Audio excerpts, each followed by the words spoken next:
Good morning, everybody. Thank you for being here this morning. If you will, like, share, comment on the post, and then we will be in the 19th chapter of the book of Acts, and beginning in verse number 12. It says, "And when Gallio was the deputy of Achaia, the Jews made insurrection with one accord against Paul, and brought him to the judgment seat, saying, This fellow persuadeth men to worship God contrary to the law.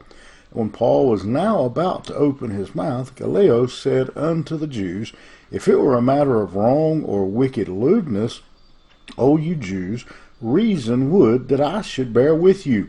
But if it be a question of words and names and of your law, look you to it, for I will be no judge of such matters. And he drave them from the judgment seat. Then all the Greeks took Sosthenes, the chief ruler of the synagogue, and beat him before the judgment seat. And Gallio cared for none of these things." All right.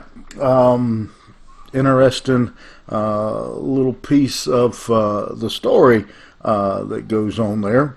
What we have are the Jews joining together to come against Paul, while Gallio was the governor, the ruler of the province where Corinth was located. Just a little side note, archaeology has discovered evidence stating that Gallio was the actual proconsul, the deputy of the region of the province in AD 51. So back to the text. Because of this, their accusations, Paul's brought in and has a charge put against him of persuading people, has it worded here exactly, persuadeth men to worship God contrary to the law.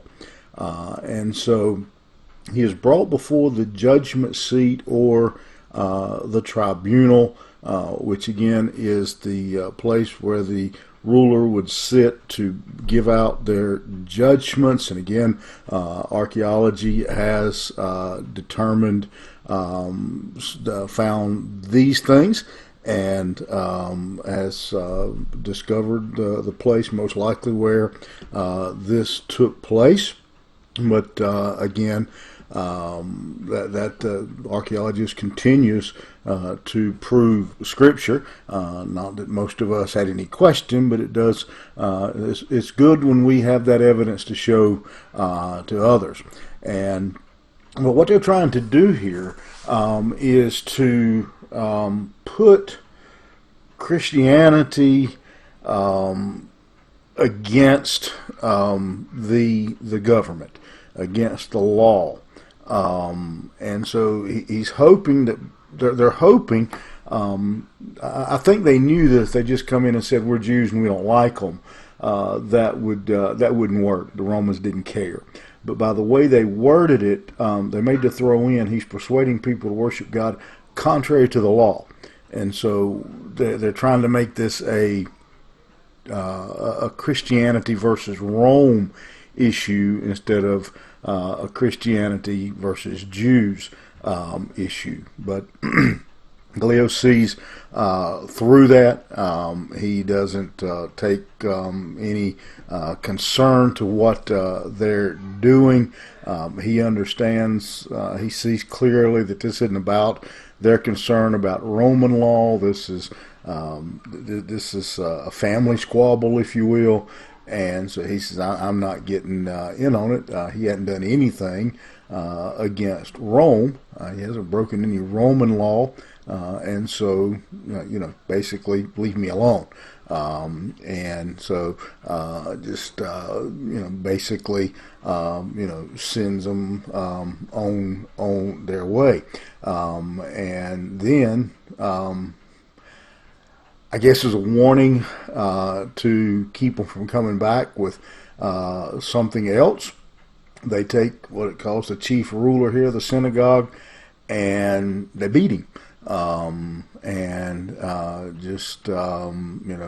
I'm not sure what exactly, I don't know what he did on the background, whatever, but for some reason they take him and they give him a good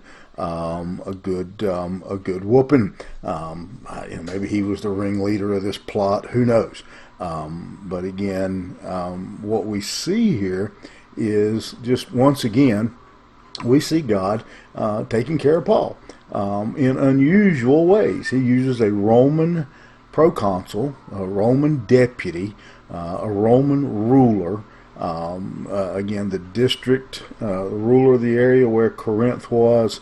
He uses that to take care of Paul and to take care of the church.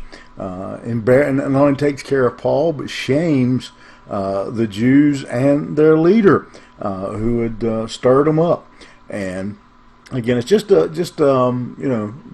I'm certain if I dug long enough, there's some good theology and other things we could drag from that. But what I want you to take from it today, the thing that just stands out to me that really blesses me is, again, to see God taking care of his own. Even if he has to use, the devil's kids to do it. Had to use the Roman, he uses the Roman deputy to not just declare Paul innocent and bring no charges against him, but to bring punishment then to those who wrongfully accused him. As a believer today, that should encourage you that God's watching after his people. He always has, and he always will. So you take courage in that today. You do what's right. You stand for God and leave the battle to him. Have a good one. We'll see you here tomorrow morning.